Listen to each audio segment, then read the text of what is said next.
Following the introduction of modifications which had been indicated by the results of full-scale tunnel testing of the Avrocar at NASA Ames Research Center, a continuation test program was begun.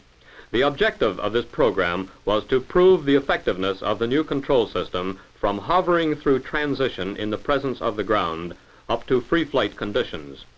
The program consisted in the main of further wind tunnel tests at Ames Research Center to prove the effects of these modifications, with a short flight test program at Avro to establish that the hovering capability had not deteriorated. A brief terrain test program was later added. The modifications provided for aft deployment of the peripheral jet sheet from the wing tip for transition and forward flight.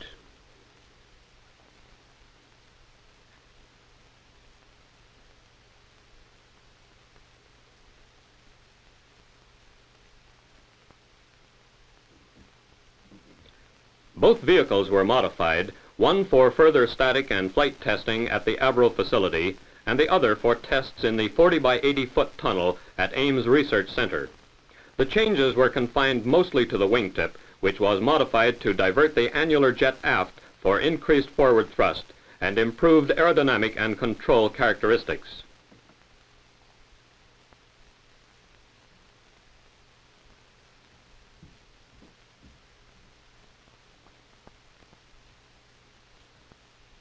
Transition doors, which extend around the sides and rear of the vehicle, act as flow splitters to divert the flow gradually from the annular hovering nozzle to the new wingtip nozzle for transition to forward flight.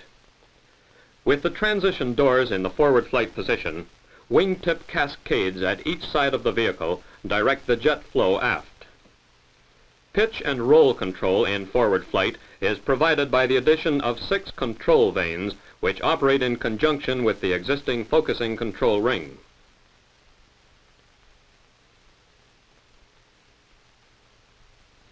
On completion of the modification program, the vehicle was installed in the static test rig for functional checking of the new control system and to determine as far as possible that the vehicle performance in the ground cushion had not deteriorated as a result of the modifications. Lift, propulsive thrust, and rolling and pitching moments were measured during the 4-hour static test program.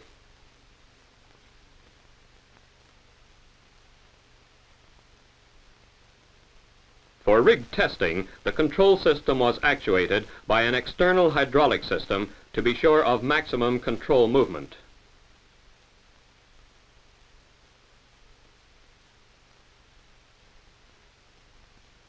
Tufting was used to provide a visual indication of control vane operation and jet flow.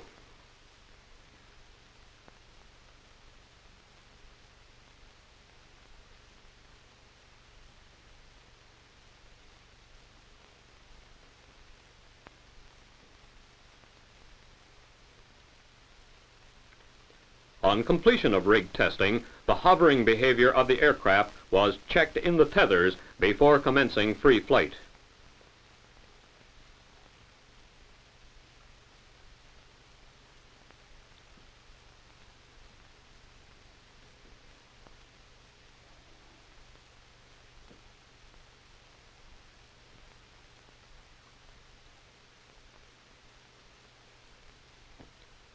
It should be understood that the original objective of the flight testing in this program was simply to determine that installation of the modifications had not resulted in deterioration of the vehicle performance achieved during previous tests.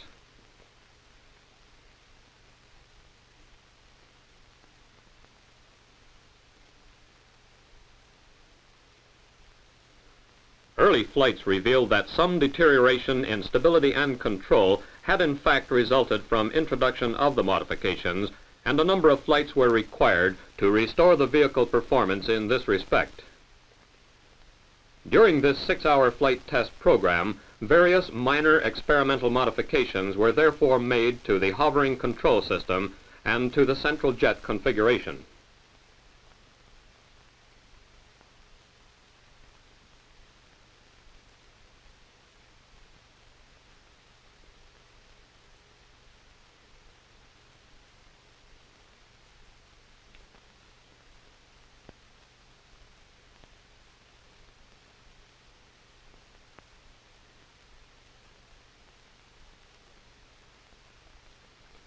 The forward speed of the Avrocar, with the transition doors closed, was found to equal the speed previously achieved.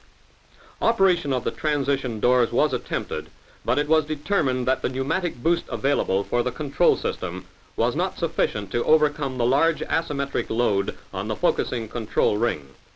A more powerful control actuation system is planned for future development.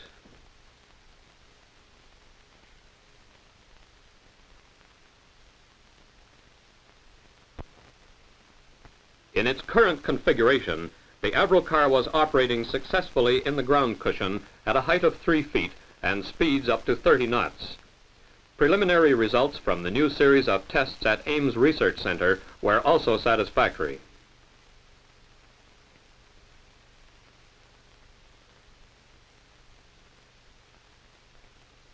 It was now desirable to extend the Avrocar's operation, and the program was extended to include flights over various types of unprepared terrain and natural obstacles. Initial tests over gravel and small surface irregularities presented no problems.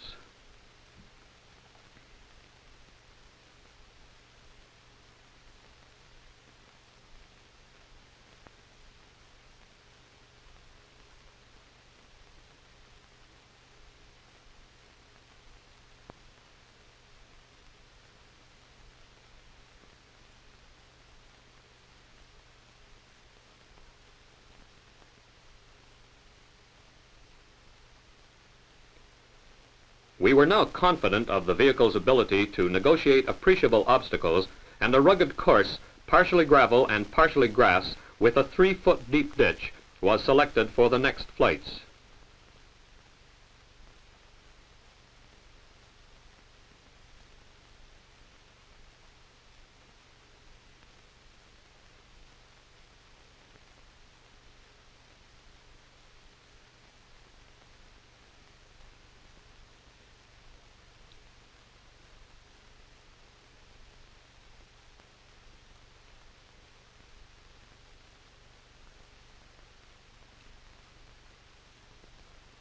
Again, the Avrocar covered the course successfully, becoming, as far as we know, the first ground effect machine to negotiate obstacles of this nature.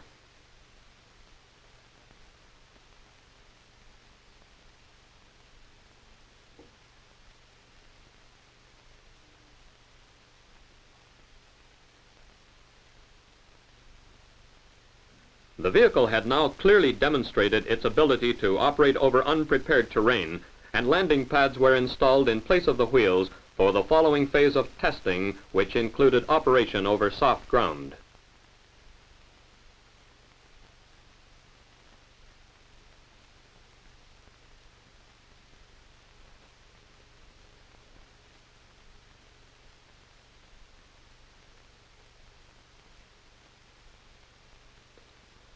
A number of flights were made over this course, which had a rough, eroded grass surface and a short 1-in-8 gradient. During most of these early tests, ingestion of low-density material presented some difficulty. The fuel control unit filters became blocked with small particles, causing the engines to be starved and resulting in flights of short duration. The problem was caused largely by dead grass and weeds.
In an attempt to reduce the ingestion problem, screens were fitted to the engine inlets. No great improvement was achieved as the coarser material tended to block the inlets while fine particles still reached the fuel control filters. Introduction of additional filters resulted in some improvement, and it is anticipated that this handicap will be overcome with little difficulty during further development.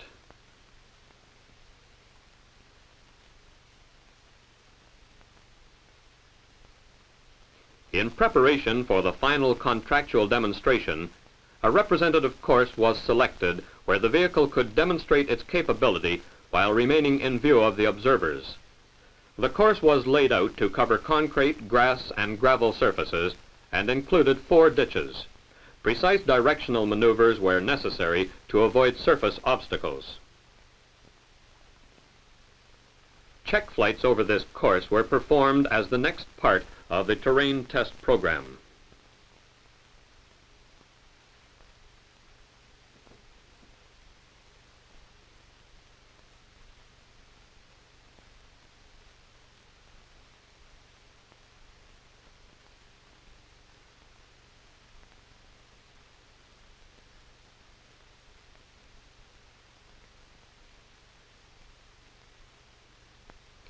Erosion due to jet impingement was not found to present a serious problem, and after numerous flights over the same course, only temporary grass browning occurred.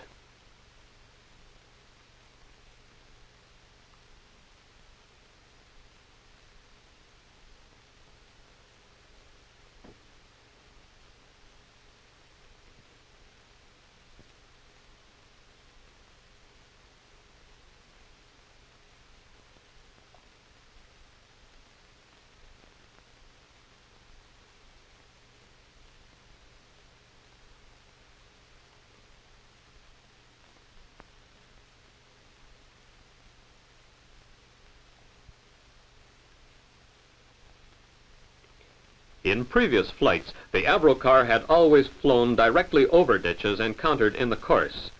In order to prove that the ground cushion was not destroyed by sustained flight over depressions along which the jet may tend to travel, it was decided to hover the vehicle over the ditch and then fly out.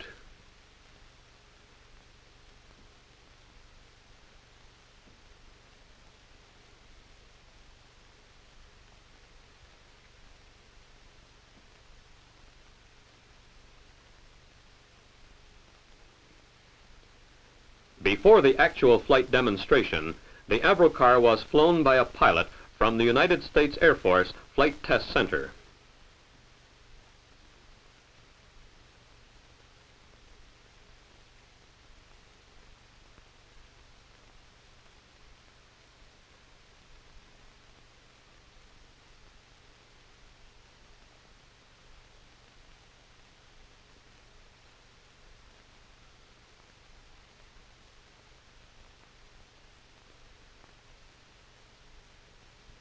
Familiarization flights were first made over the concrete apron.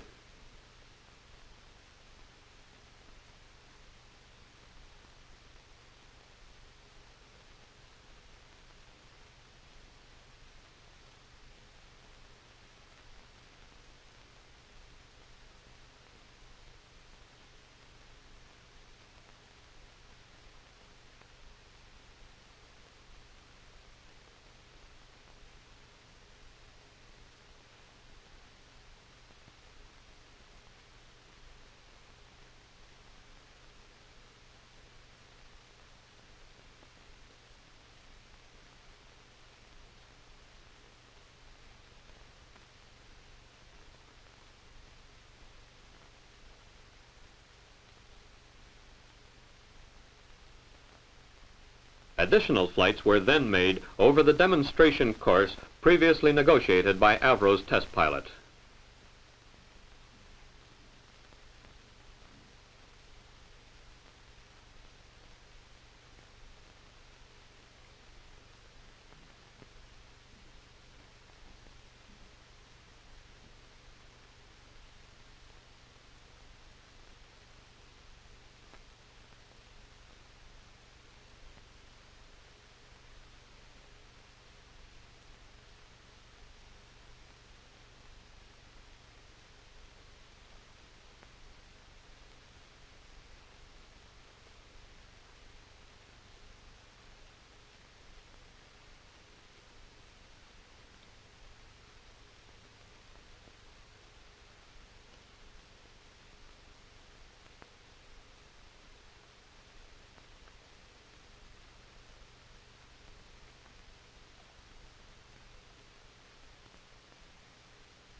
Despite unfavorable weather on the day of the flight demonstration, the Avrocar again displayed its ability to operate over terrain which had hitherto been beyond the capability of ground effect machines.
In summary, the flight test program at Malton, concluding with this flight demonstration, was carried out concurrently with an extensive 54-hour test program on the second vehicle at Ames Research Center.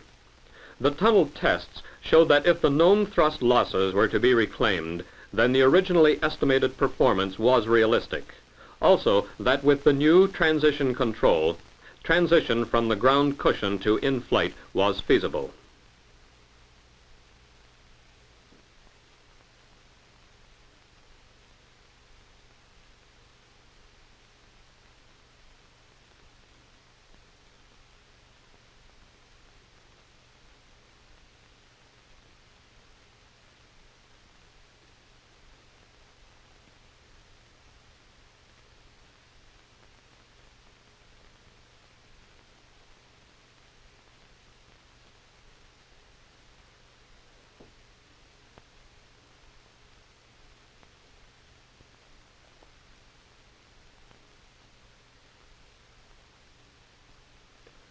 Throughout the entire Avrocar development program, vehicle performance has been compromised due to thrust deficiencies, and it is apparent that if height and speed are to be increased, an increase in thrust is essential. Studies already carried out indicate that a considerable thrust increase could be achieved by reducing turbine tip clearances and by redesign of the ducts, particularly in the region of the final nozzle. With a suitable thrust improvement program, it is believed that a static thrust in the order of the original estimate can be obtained, thus enabling the Avrocar to achieve vertical takeoff and free air transition to forward flight.